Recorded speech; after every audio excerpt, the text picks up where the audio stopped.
Bismillahirrahmanirrahim. Assalamualaikum warahmatullahi wabarakatuh. Alhamdulillahil wahidil ahad as-samad alladzi lam yalid wa lam yulad wa ahadul ladzi laisa kamitslihi syai'. Wa nusalli wa nusallim ala nabiyyina Muhammad wa ala alihi wa sahbihi ajma'in wa ba'du. Para jemaah yang dirahmati Allah, alhamdulillah dengan taufik, inayah dan maunah dari Allah kepada kita semua, pada kesempatan pagi ba'da subuh hari ini yang sebagian kalender memang menulis hari ini tanggal 29 Jumadil Akhirah, tapi kalender lain, kalender Ummul Qura, kalender Hijriyah Global Tunggal atau kalender internasional hari ini atau tepatnya kemarin tanggal 29 sudah Jumadil Akhirah, hari ini tanggal 30 atau tanggal 1. Ada yang menghitungnya begitu. Kalau dia hari ini tanggal 30, maka tanggal 1-nya bareng besok. Itu barangkali sedikit mengenai hari ini ya. Kalau perbedaan waktu di Jumadil Akhir ada dua memang. Kemarin sudah Jumadil Akhirah tanggal 29, dan hari ini ada yang menghitungnya tanggal 29 ya. Dan memang Ramadan awal ada kemungkinan ada perbedaan. Satu Ramadan, kalau Idul Fitri mungkin bareng. Itu kalau lihat kalender ya, kita belum lihat ke depannya. Baik, alhamdulillah kita dengan taufik, inayah dan maunah dari Allah bisa kembali kumpul ya setelah sholat subuh berjamaah ini. Hari ini saya akan mencoba mengajak kita memahami tafsir surat Al-A'la, surat yang sering dibaca baik dalam sholat subuh juga kita di sini, dan lebih sering dibaca itu biasanya di sholat Jumat, di sholat Idul Fitri, Idul Adha, ini juga sering dibaca ya. Surat Al-A'la atau juga sering disebut surat Sabihis ya, Marabbikal A'la. Nah, ini yang kita coba lihat. Surah ini adalah surah yang dicintai oleh Nabi kita Muhammad sallallahu alaihi wasallam, sehingga beliau sering membacanya. Jadi kalau imam khatib suka membacanya di waktu sholat Jumat maupun di waktu sholat Aidain, dua idul itu, Idul Fitri maupun Idul Adha, Nabi pun begitu, atau mereka sebetulnya mencontoh Nabi. Nabi biasa membaca di sholat Idul Fitri, Idul Adha atau sholat Jumat itu rakaat pertama surat Al-A'la, Sabbihisma Rabbikal A'la ini, dan rakaat kedua setelah Al-Fatihah membaca surat Al-Ghasyiyah, Hal Ataka Hadithul Ghasyiyah ya, itu yang sering beliau baca, meskipun kadang-kadang juga beliau membaca surah Al-Jumu'ah dan surah Al-Munafiqun. Baik, surah ini kita baca dulu ya. A'udzu billahi minasyaitonir rajim. Bismillahirrahmanirrahim. Sabbihisma rabbikal a'la alladzi khalaqa fasawwa walladzi qaddara fahada والذي أخرج المرعى فجعله غثاء أحوى سنقرئك فلا تنسى إلا ما شاء الله إنه يعلم الجهر وما يخفى wa nuyassiruka lil yusra fadzakir in nafa'atiz dzikra sayadzakkaru man yakhsha wa yatajannabuhal ashqa alladzi yaslan naral kubra thumma la yamutu fiha wa la yahya qad aflaha man tazakka wa dzakara isma rabbih fasalla bal tu'thirunal hayatad dunya wal akhiratu khairu wa abqa inna hadza lafi suhufil ula suhufi Ibrahim wa Musa. Allah, bertasbihlah atau sucikanlah nama Tuhanmu yang maha tinggi. Alladzi khalaqa fasawwa, yang telah menciptakan lalu menyempurnakan ciptaannya. Walladzi qaddara fahada, dan yang telah menentukan kadar dari semua ciptaannya itu, lalu memberikan bimbingan untuk mengarah kemana ciptaannya itu. Walladzi akhrajal mar'a, dan yang telah mengeluarkan rerumputan. Jadi rumput-rumputan, ya kalau tanaman itu ada rumput-rumputan, ada biji-bijian, ini yang disebutkan al-mar'a, rumput-rumputan.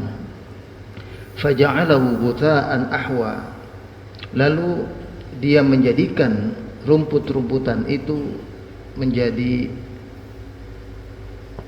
kuning atau menjadi kering kehitam-hitaman. Sanuqri'uka fala tansa, kami nanti akan membacakannya kepada engkau wahai Muhammad, maka engkau tidak akan lupa.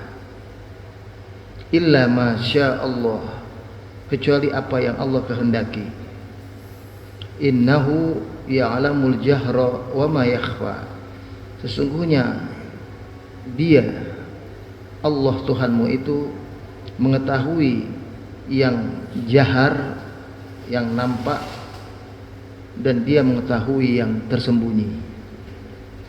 Wa nuyassiruka lil yusra, dan kami akan mudahkan engkau wahai Muhammad kepada jalan-jalan yang mudah. Fadzakir in nafa'atid dzikra, berilah peringatan kepada orang banyak, sesungguhnya peringatan-peringatan itu akan memberikan manfaat. Sayadzakkaru may yakhsha, nanti akan mengambil pelajaran dari peringatan yang engkau sampaikan itu orang-orang yang memiliki rasa takut kepada Allah. Wa yatajannabuhal ashqa, dan karena sebab peringatan itu orang-orang yang durhaka semakin jauh dari peringatan itu. Alladzi yaslan narul kubra, orang-orang yang celaka itu orang-orang kafir yang mereka akan masuk ke dalam neraka yang begitu besar nyalanya. Thumma la yamutu fiha wa la yahya, kemudian orang-orang kafir itu tidak masuk ke dalam neraka itu kecuali dalam keadaan mereka tidak mati di dalamnya dan tidak pula hidup. Ya, enggak mati, enggak hidup. Ya. Qad aflaha man tazakka, sungguh telah beruntung, telah sukses orang yang mensucikan dirinya, mensucikan jiwanya. Wa dzakara isma rabbih fasalla, dan dia telah mengingat nama Allah Tuhannya, lalu ia salat, beribadah. Bal tu'thirunal hayatad dunya, bahkan kalian hai orang-orang yang berdosa banyak dan orang-orang kafir, kalian lebih mencintai dunia, lebih mengutamakan kehidupan dunia. Wal akhiratu khairu wa abqa, padahal akhirat itu lebih baik dan lebih mengekalkan. Inna hadza lafi suhufil ula. Sesungguhnya ajaran yang engkau terima ini wahai Muhammad sungguh adalah ajaran yang pernah ada pada lembaran-lembaran suci yang ada sebelumnya, yang awal-awal, yaitu diantaranya lembaran suhufi Nabi Ibrahim wa Musa, lembaran Nabi Ibrahim dan lembaran Nabi Musa alaihi wassalam. Baik para jemaah sekalian, kita lihat surah ini. Hadis surah Al-Karimah suratul a'la minas suwaril makkiyah. Surah ini merupakan surah makkiyah, surah yang Allah turunkan sebelum Nabi hijrah. Wa hiya tu'aliju bi ikhtisaril mawadi' at-taliyah. Surah ini isinya beberapa hal berikut yang nanti akan coba saya jelaskan pokok-pokoknya. Dia merupakan surah yang awal-awal. Kalau dalam asbabun nuzul surah ini terhitung surah yang ke-8 setelah surah At-Takwir, ya. Sebelumnya surah ada Al-Fatihah, Al-Lahab, At-Takwir. Nah ini surah Al-A'la. Surah Al-A'la nanti surat Al-Lail, lalu Al-Fajr. Nah itu secara asbabun nuzul surah, sebab turunnya surah. Jadi ini awal-awal termasuk dalam dakwah Nabi kita Muhammad sallallahu alaihi wasallam.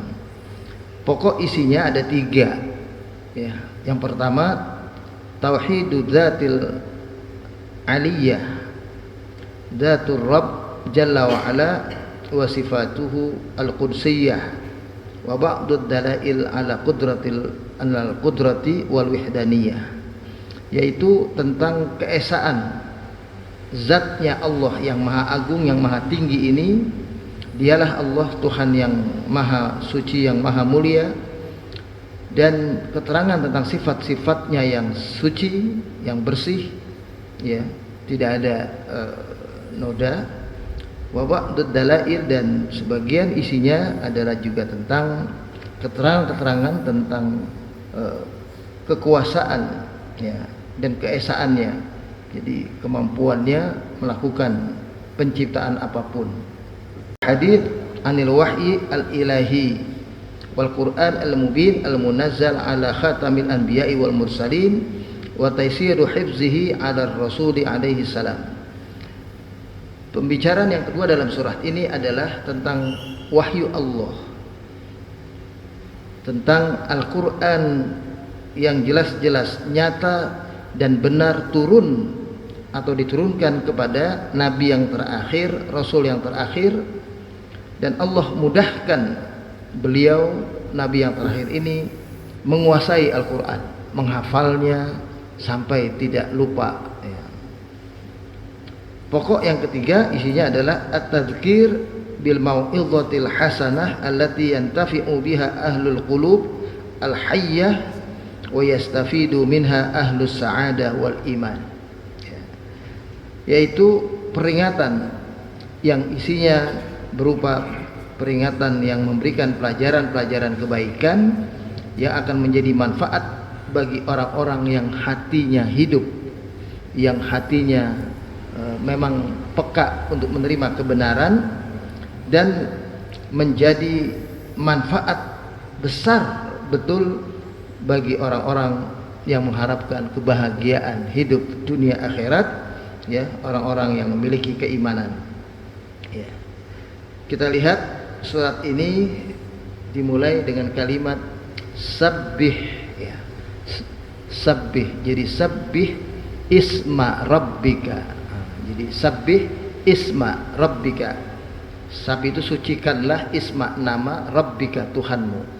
Dibaca sambung jadi sabbihisma. Karena huruf alif dalam isim itu nama, yang artinya nama itu adalah alif, bukan hamzah qat'i, tapi hamzah wasal. Hamzah yang berdirinya itu dia tetap ada, nampak, tapi dia berdasarkan huruf bunyi sebelumnya, ya. Kalau dia bunyinya kasrah, ya kasrah, fathah fathah, atau fathah kemudian dhammah, Atau kalau bunyinya sukun ketemu sukun, ikuti huruf sebelumnya lagi. Sabbihis jadinya. Sucikanlah. Kata-kata sabbaha yusabbihu dalam bahasa Arab itu mengandung makna nazzih. Jadi disuruh nazzaha yunazzih, yang artinya bersih, ya. Sucikanlah, suci bersih, ya. Tidak ada noda, tidak ada kotoran, tidak ada aib, tidak ada hal yang jelek di dalamnya. Kata-kata sabbaha kalau didalami itu juga asalnya sama dengan kata-kata sabbaha yusabbihu, tasbih itu dengan kata-kata sabaha yasbah yang artinya berenang. Asal katanya itu sama dengan berenang. Tapi yang berenang itu artinya adalah yang bergerak. Jadi sabbih itu yang terus bergerak. Makanya ada yang mengartikan sabbaha yusabbihu atau yusabbihu lillahi ma fi samawati wal ard, atau sabbaha lillahi ma fi samawati wal ard di dalam surat As-Saff, dalam surat Al-Jumu'ah. Maka itu berarti berenang penciptaan langit dan bumi itu. Maksudnya adalah beredar ya, penciptaan benda-benda langit yang Allah ciptakan itu, ya. Bumi ya mengitari matahari, ya. Bulan mengitari bumi, itu berputar beredar. Karena orang berenang itu berpindah dari satu tempat ke tempat yang lain. Nah, dalam konteks ayat ini itu bukan artinya berpindah atau berenang, tapi maksudnya adalah ya, karena ini juga berarti orang itu berubah, berpindah dari keburukan kepada kebaikan atau hijrah. Maka kata-kata sabbih di sini artinya adalah sucikanlah, bersihkanlah nama Tuhanmu. Menarik, ayat ini menyuruh nama Tuhanmu. Nah, kata-kata nama di sini artinya kita mensucikan dia zatnya, mensucikan dia kekuasaannya, mensucikan dia sosoknya, ya. Tapi melalui nama-namanya dia pun sudah bersih. Nah, itu begitu maksudnya. Nama-namanya yang kita kenal ada 99. Walillahil asmaul husna, ya, bagi Allah ada ya tis'un wa tis'ina isman, ya, walillahi tis'un wa tis'ina isman. Allah itu memiliki 99 nama. Nah, melalui namanya itulah kita sucikan dia, bersihkan dia, bahwa dia adalah zat yang tidak ada kekurangannya, tidak ada aibnya, tidak ada kotornya, ya, bersih. Dan dalam hadis Nabi ini dikatakan oleh Nabi, sabbihisma rabbikal a'la, ya, ij'aluha, jadikan kalimat ini fis sujud, dalam bacaan sujud. Banyak sujud itu dibaca subhana rabbiyal a'la. Nah, kalau di ayat surat Al-Waqiah ada kalimat yang mirip dengan ini, fasabbih bismi rabbikal azim. Di ujung surat Al-Waqiah itu, fasabbih bismi rabbikal azim. Maka kata Nabi, ij'aluha, jadikanlah bacaan fasabbih bismi rabbikal azim fir ruku', dalam ruku' kita sujud.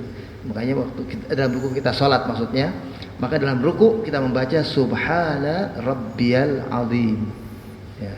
Jadi fasabbih bismi rabbikal azim menjadikan bacaan ruku' kita subhana rabbiyal azim. Kemudian ayat ini sabbihisma rabbikal a'la, maka kita diminta menjadikan surat Al-A'la ini bacaan di waktu sujud, ya. Isma rabbika, nama Allah Tuhanmu, ya, yang maha tinggi. Al-A'la itu maksudnya adalah kalau sudah atas, dia yang paling atas. Kan kalau bahasa kita di atas langit ada langit. Nah, kalau dia di atasnya sudah tidak ada apa-apa lagi. Itu begitu. Ya, kalau ada orang punya kekuasaan, di atas kekuasaan ada lagi yang lebih berkuasa. Ya. Katakanlah presiden berkuasa. Di atas presiden ada yang lebih berkuasa lagi, yaitu rakyat. Rakyatlah yang memilih dia. Dia tidak pilih, nggak jadi presiden dia. Ya. Siapa yang kita anggap berkuasa?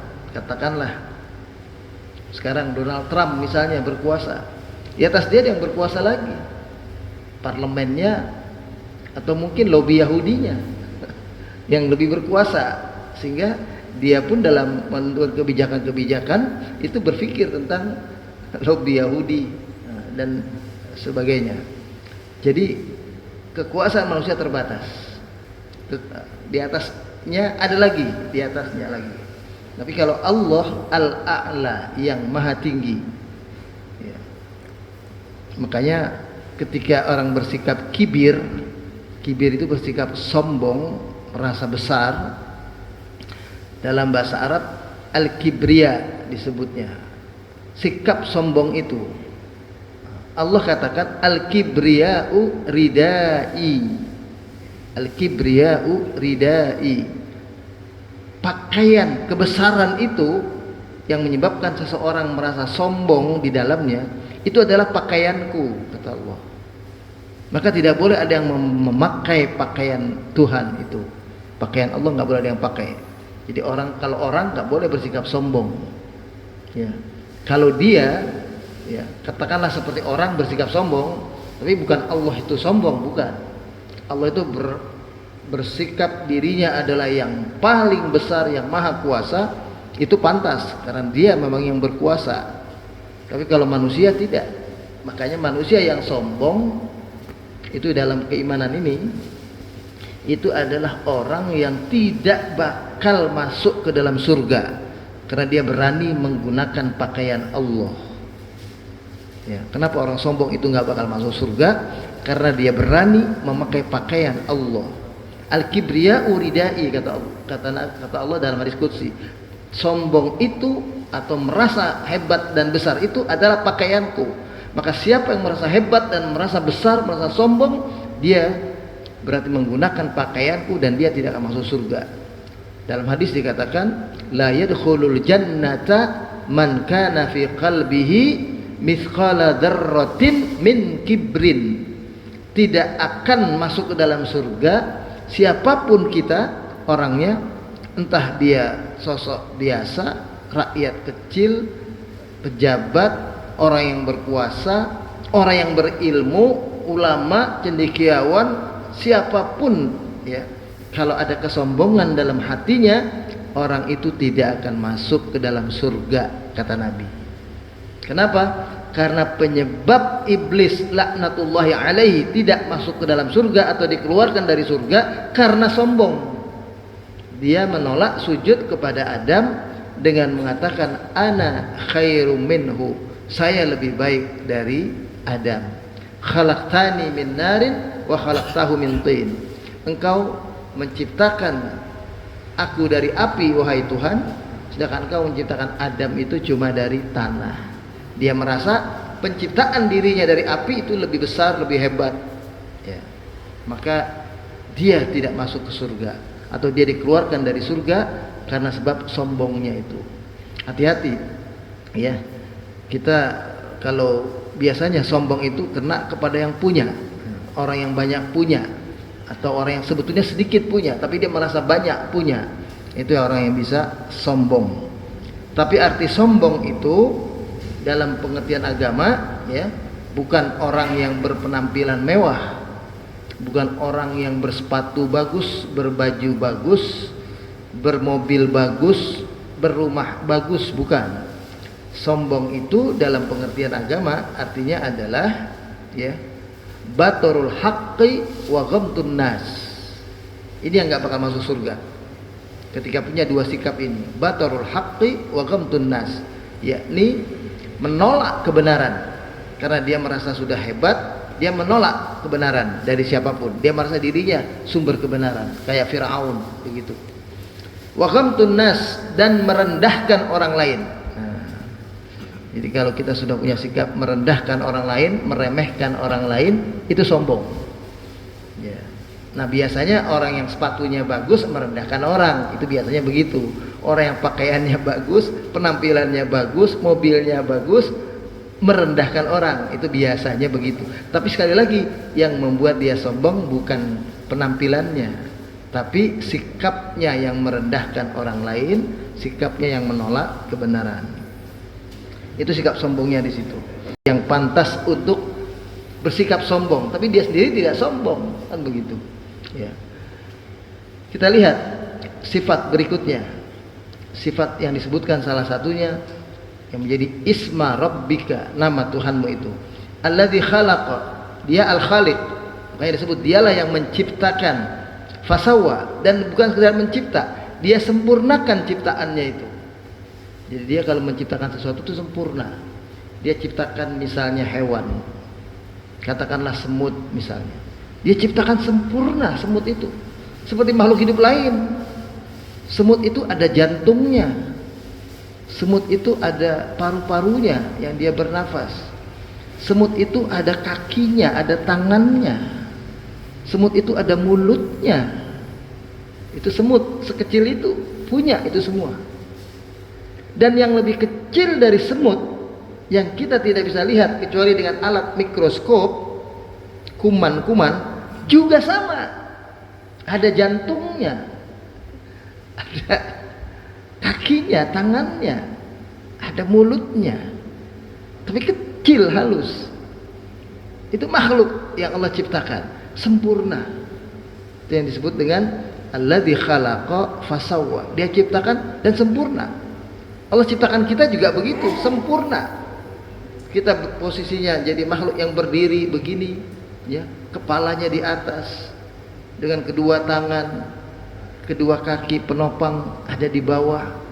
Yang kaki ini dibantu dengan tulang-tulang, dengan lutut, dengan betis, ya, tulang betis sehingga bisa menopang badan yang besar, yang mungkin sampai 80 kilo sekalipun, 100 kilo, 120 kilo. Bahkan ada manusia yang sampai hampir 200 kilo tetap bisa berdiri.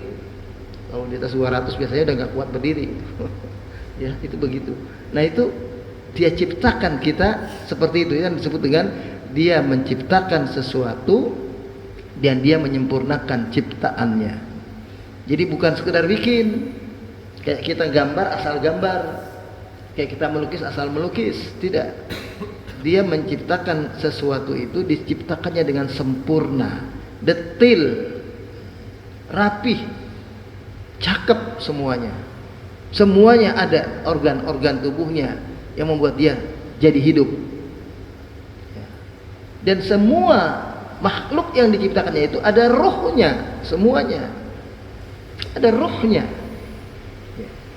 Sehingga kalau dia mati, itu rohnya berpisah dari jasadnya. Dan matinya dia bisa kadang-kadang karena kita, ya. Bisa kadang-kadang karena dia, ya. Semutnya sendiri. Semut itu ketika ada setetes madu itu jatuh,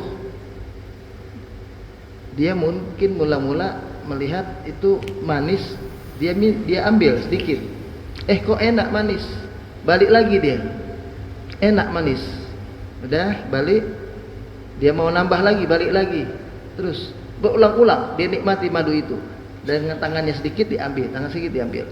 Lalu kemudian dia berpikir, nah ini keserakahannya, karena serakahnya barangkali kalau ada di dalamnya situ langsung dia bisa menikmati itu seterusnya. Dia masuk akhirnya dengan kaki yang lebih banyak, ya, akhirnya nggak bisa keluar karena dia merasa dia bisa menikmati semuanya. Kayak kita manusia juga begitu, karena merasa bisa menikmati semua, keserakahannya dia mati di atas keserakahannya itu. Semut juga begitu, mati mula-mulanya sedikit, ambil sedikit itu manfaat, ambil sedikit manfaat. Begitu dia ambil banyak dan kebanyakan, maka dia celaka, dia mati di dalam manisnya madu yang dia makan. Tapi madunya madu palsu kali ya, yang ada gulanya. Kalau madu asli kan semut nggak mau itu. Ya, madunya madu palsu. Baik. Kemudian berikutnya kita lihat, walladzi qaddara fahada. Dan dialah Allah yang menentukan kadarnya ciptaannya itu. Lalu dia memberikan bimbingan. Apa yang maksud dengan memberikan kadar ini? Ini biar kita paham. Allah menentukan semua ciptaannya itu batas kemampuannya. Kemampuannya dan batasnya Allah atur. Binatang A, singa, kemampuannya bisa ini, bisa itu, bisa menerkam. Tapi dia tidak bisa melompat tinggi. Tapi dia tidak bisa merayap misalnya. Dia tidak bisa berenang. Sehebatnya ikan hiu, dia hanya bisa di lautan. Itu pun di tengah. Kalau sudah di pinggir, dia juga tidak berdaya. Dia tidak bisa hidup di tempat yang lain. Itu kadarnya ditentukan. Ya. Semua ciptaannya. Ya. Yang tadi kita sebut kecil, semut, lalat, itu diciptakan Allah juga dengan tujuan. Ada kadarnya. Dia berguna, ya, untuk menjadi peringatan bagi manusia tentang kotoran. Diciptakan dia hanya bisa hidup di situ. Lalat hanya bisa hidup di kotoran, nggak bisa hidup di tempat yang bersih. Kalau ada yang bersih, dia tidak ada. Nyamuk juga begitu. Kalau tempatnya bersih, dia tidak ada. Kecoa di tempat yang kotor. Jadi kita tahu, oh, di situ dia penciptaannya, kadarnya. Manusia pun Allah ciptakan dengan kadarnya. Kita mampunya ini, mampunya itu. Manusia nggak bisa terbang misalnya. Manusia nggak bisa berenang seterusnya kayak ikan. Bisa berenang sedikit-sedikit. Bisa terbang pakai alat. Ya, dengan pesawat, dengan helikopter, dengan sayap, dengan apa? Pakai itu apa? Layang-layang misalnya. Bisa. Tapi nggak bisa terbang seterusnya. Dan itu Allah yang tentukan. Karena Allah yang tentukan berarti Allah tahu batasnya. Dia sampai segitu sudah. Nggak ada manusia itu lebih dari itu. Lebih dari apa yang sebagai manusia bisa melakukannya. Dan bahkan ini menariknya, kata-kata walladzi qaddara dalam tafsir itu banyak disebutkan. Ini contohnya saya baca di sini satu ya. Walladzi qaddara fi kulli syai'in khawassahu wa mazayahu. Allah yang menentukan setiap ciptaan yang diciptakannya itu kekhususannya dan keunggulannya dari makhluk ciptaannya. Bima tajilu anhu al-uqul wal ifham. Bahkan ada yang dibekalinya dengan akal dan pemahaman yang membuat dia tahu melakukan sesuatu. Dia tahu kalau haus minum, lapar makan, cara makan ngambilnya bagaimana. Dia tahu, ya, karena Allah setelah alladzi qaddara fahada, dia bimbing. Kayak kita waktu masih bayi nggak tahu apa-apa dan nggak ada yang beritahu. Bayi itu nggak ada yang beritahu begini nak cara makan, nggak ada yang kasih tahu, ya. Seorang ibu hanya mendekati mulutnya di dadanya, ya, hanya itu. Si bayi itu nggak tahu, disuruh sedot. Mungkin kalau bukan karena bimbingan Allah, itu tete ibunya cuma ditiup, kan begitu. Siapa yang tahu? Tapi dia bisa sedot itu, kan ibu itu cuma mendekati, dan dia tahu itu sumber makanannya, dan dia tahu cara untuk minta makan itu. Kalau kita dewasa, cara untuk minta makan kita bekerja keras, cari nafkah, lalu kita makan. Bayi itu cara makannya nangis. Nangis. Itu caranya minta makan. Dia nggak bisa berteriak, nggak bisa bersuara, nggak bisa bilang, "Bu, makan, Pak, makan." Nggak bisa ngomong. Alatnya adalah nangis. Dan itu bimbingan Allah. Kadar manusia itu sampai seperti itu. Bahkan lebih jauh dari lagi, kalau kita kena qadha dan qadar istilahnya, qadhanya sudah ada sejak azali dulu. Kita bakal jadi apa? Secara individu, bukan secara keseluruhan. Secara keseluruhan itu kadarnya semuanya sudah tadi. Qadhanya secara individu itu Allah tahu, dan kadarnya pun juga Allah tahu secara individu. Si fulan nanti Allah ciptakan ini berapa umurnya, Allah tahu. Bagaimana akhir hidupnya, matinya bagaimana, Allah sudah atur itu. Matinya celakaan, matinya sakit, matinya langsung tiba-tiba, matinya kena ketiban pohon, matinya lagi jalan-jalan keluar negeri, matinya lagi keluar kota, matinya lagi keluar kampung, matinya di kantor. Allah tahu semua. Ya. Matinya su'ul khatimah, ya, di atas perut, ya. Misalnya lagi main judi atau di atas perut perempuan yang dia zinai, naudzubillah min dzalik. Ya. Lagi main ceki, lagi berjudi, lagi ya kayak OTT. KPK ini OTT Israel ini lebih bahaya lagi ini. Kalau OTT KPK bisa ngeles-ngeles. Kalau OTT Israel kita akan mati apa adanya. Makanya supaya kita mau husnul khatimah itu jaga diri. Jaga diri. Kalau kita tahu Israel itu akan datang, maka kita beri peluang dalam peluang kebiasaan kita. Kebiasaan kita yang baik, maka Israel akan mencabut nyawa kita dalam kebiasaan yang baik. Karena an-nasu, manusia itu mati ala ma kana alaih. Manusia itu mati biasanya berdasarkan kebiasaannya selama ini. Hati-hati. Yang suka jalan mungkin matinya lagi di jalan. Yang sukanya berjudi matinya lagi berjudi. Yang suka ke masjid matinya mungkin lagi di jalan ke masjid, lagi sholat. Yang suka korupsi matinya lagi korupsi bisa. Yang suka mencuri barang orang lain lagi mencuri, dia bisa mati. Ya. Manusia itu mati ala ma kana alaih. Manusia itu mati berdasarkan kebiasaannya selama ini. Hati-hati. Kebiasaan kita apa? Jelek, bisa-bisa matinya di atas kejelekan itu. Kebiasaan kita apa? Baik, maka mudah-mudahan matinya dalam keadaan baik itu. Makanya doanya adalah semoga kita husnul khatimah, mati dalam keadaan baik. Dan kadarnya itu sampai ditentukan kita secara individu, bukan seluruh manusia. Seluruh manusia ditentukan individu satu-satu.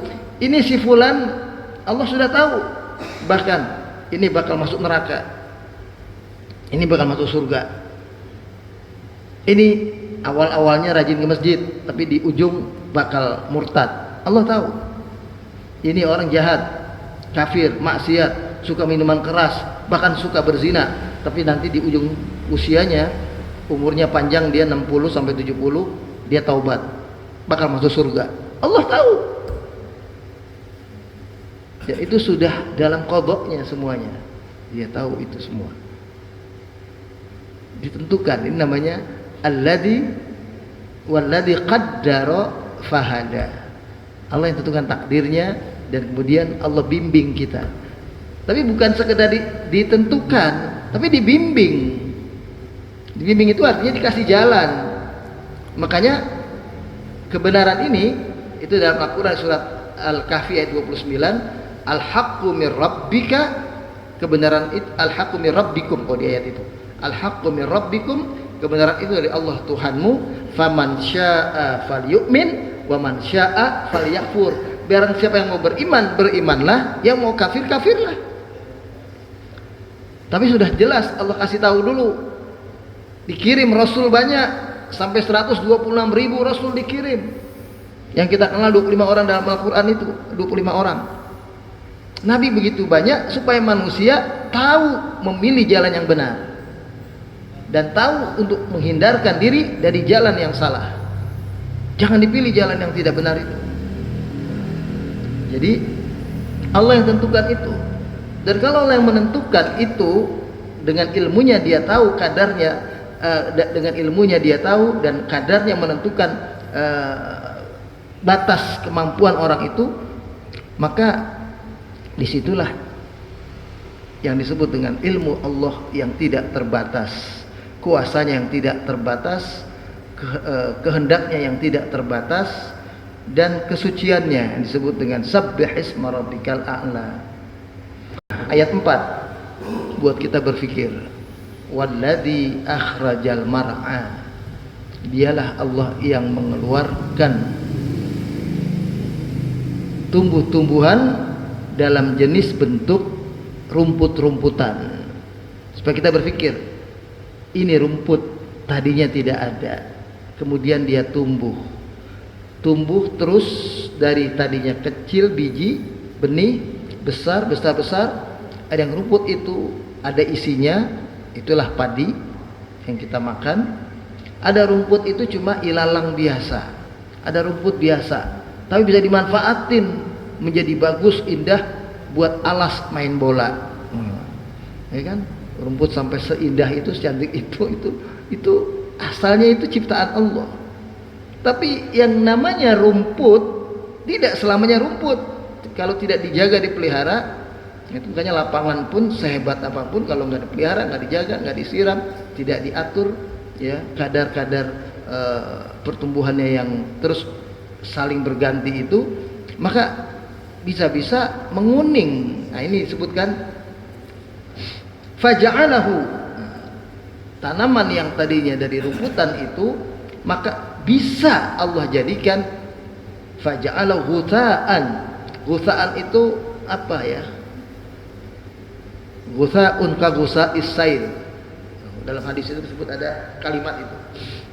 Manusia itu orang beriman yang tidak ada ilmunya, yang tidak ada kekuasaannya, yang tidak ada kekuatannya, itu seperti buih. Jumlahnya besar, banyak, tapi seperti buih di atas lautan. Sesuatu yang rendah, sesuatu yang remeh, itu ghusa. Sesuatu yang tidak ada gunanya. Nah, itu boleh dibilang begitu. Maka manusia, bukan manusia di sini contohnya rumputan, tanaman ini yang tadinya bisa menjadi manfaat, bahkan ada yang ada butir-butirnya jadi beras, membuat kita hidup, ya. Itu lama kelamaan dia akan bisa berubah menjadi kuning kehitam-hitaman, kering kehitam-hitaman, udah nggak ada gunanya. Itu yang disebut dengan ghutha'an, sesuatu yang remeh, yang tidak ada gunanya. Ahwa, kehitam-hitaman, itu ketika dia sudah mulai hitam, kering, hancur, binasa. Manusia juga bisa begitu. Tidak selamanya dia hijau, tidak selamanya dia kekar, tidak selamanya dia kuat, tidak selamanya dia berkuasa. Ada saatnya dia jatuh. Makanya jangan pernah percaya orang berkuasa itu bisa berkuasa selama-lamanya. Jangan pernah percaya ada orang hebat itu bisa hebat selama-lamanya. Hanya orang yang tidak ada iman yang percayanya begitu. Dia hebat, dia kuasa. Kelompok dia hebat, kelompok dia kuasa. Menguasai Indonesia sekarang ini, menguasai dunia sekarang ini misalnya. Ada waktunya, bakal jatuh. Bakal juga tenggelam, bakal juga berganti. Karena sunnatullah kauniyahnya begitu. Dari tadinya rumput menjadi manfaat, kemudian lama kelamaan bisa menjadi ghutha'an, ahwa, sesuatu yang remeh, kering kayak nggak ada gunanya, itu ahwa, kehitam-hitaman. Nah setelah bicara itu, berarti Allah bicara tentang dirinya dulu ini. Itu namanya bicara tentang tauhid, kebesaran, kekuasaannya. Baru dia bicara ayat ini, sanuqri'uka fala tansa.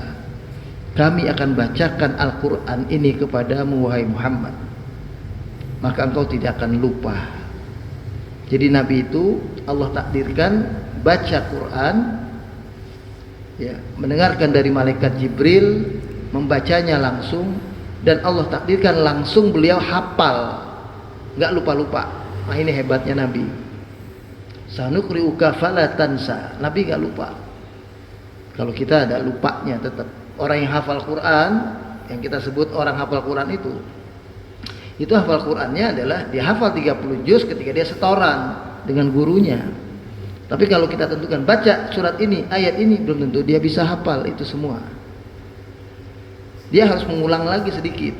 Kalau disuruh jadi imam, tolong imam baca juz 29, baca juz 21. Dia perlu baca lagi malam itu. Sehingga besok waktu sholat tarawih, waktu sholat subuh, dia baru bisa baca. Jadi dapat kemudahan dalam menghafal. Itu pun kalau hafalannya mutqin. Mutqin itu artinya menguasai betul bacaan itu dengan baik. Karena kalau tidak, lupa dia. Al-Quran itu mudah dihafal, mudah lupa. apalagi seumur-umur bapak-bapak ini kita semua. Hafalin Quran mudah dihafal, begitu lupa lagi kalau nggak dibaca. Ya, makanya harus dibaca. Kalau hafal Quran itu dibaca Pak, waktu sholat sunnah dibaca. Waktu lagi ngelamun baca. Waktu lagi bengong sambil naik motor, naik mobil, sambil lagi ngantri-ngantri di mana-mana baca Quran. Baca yang dihafal. Nggak perlu baca juga keras-keras. Kalau kita berani baca nggak apa-apa keras-keras. Bismillahirrahmanirrahim. Amanar rasulu. Misalnya baca itu silakan. Tapi kalau enggak baca pelan-pelan aja. Amanar rasulu bima unzila min rabbih wal mu'minun. Zikir kita jadinya. Baca itu. Tapi kalau nggak pernah dibaca, hilang dia. Jadi dibaca. Jadi jangan kita kalau lagi ngantri panjang, kalau kita nggak baca Quran, pasti kita ngomel, pasti kita mengeluh. Itu lama banget ini. Jadi pokoknya itu aja sudah. Tapi kalau kita isi dengan baca Quran, hafalan yang kita udah baca, apalagi tadi baru saya ngapalin nih surat Al-Waqiah, baru saya ngapalin surat Al-Hadid misalnya, sudah dia baca ulang-ulang, nah, itu insya Allah terjaga hafalannya. Kecuali beliau hafal Quran langsung dari Allah, seperti kecerdasan beliau, tanpa belajar, tanpa sekolah, beliau berilmu, ya. Jadi jangan dikira Nabi itu bodoh. Nabi itu tidak pandai, tidak cerdas, keliru. Yang betul cuma Nabi tidak bisa membaca dan menulis sebagaimana layaknya manusia berilmu melalui cara baca, cara tulis. Nabi tanpa cara baca, tanpa cara tulis, pinter. Nah itu begitu, berilmu. Nah itu di situ. Jadi jangan dikira Nabi nggak bisa baca, bisa tulis, berarti Nabi itu bodoh. Salah itu. Nabi itu cuma tidak bisa membaca, tidak bisa menulis, justru supaya nampak kehebatannya. Kalau orang pinter karena sekolah, wajar dia sekolah. Jadi kalau ada orang pinter sekolah, wajar. Kalau ada orang nggak sekolah, pinter, baru hebat. Itu Pak, kan gitu. Hah? Tapi nggak ada. Atau dia sekolahnya cuma S1, tapi ilmunya luas, wawasannya luas. Kalau orang sekolah sampai S3, terus dia ngajar jadi profesor, dia pinter, ya wajar. Nah, itu wajar dalam konteks sebagai sebuah kemampuan manusia yang tinggi, ya. Jangan diartikan wajar berarti disepelekan. Oh, Bapak berpikir kalau itu ngapain sekolah S3, ngapain jadi profesor? Bukan, jangan salah paham. Ini kita lagi bicara kehebatan Nabi kita Muhammad sallallahu alaihi wasallam. Illa masya Allah, kecuali apa yang Allah kehendaki. Jadi beliau kalau Allah bilang lupa, lupa. Allah bikin dia lupa, maka lupa. Kalau tidak, beliau tidak lupa. Karena batasan ingatan beliau adalah batasannya kehendak Allah. Innahu ya'lamul jahra wa ma yakhfa. Karena Allah adalah zat yang tahu, yang nampak dan yang tersembunyi. Tahu apa yang Nabi perbuat. Nabi lagi sendirian, Nabi lagi rame-rame, Nabi bersama umatnya, Nabi tidak bersama umatnya, Allah tahu. Makanya beliau dikasih ilmu seperti itu pantas, karena beliau bakal jadi orang baik. Kenapa Allah takdirkan Nabi itu bakal juga nanti memberi syafaat, bakal juga nanti masuk surga misalnya? Karena Allah tahu sampai wafatnya dia peduli umatnya. Sampai wafatnya dia tetap akan rajin sholat malam. Karena Allah tahu. Kalau Allah tahu nanti di akhir hayatnya Nabi karena merasa udah hebat jadi Nabi, udah nggak perlu sholat lagi karena udah hebat. Mungkin Allah nggak kasih jaminan surga buat beliau karena ujungnya nggak sholat. Kan gitu.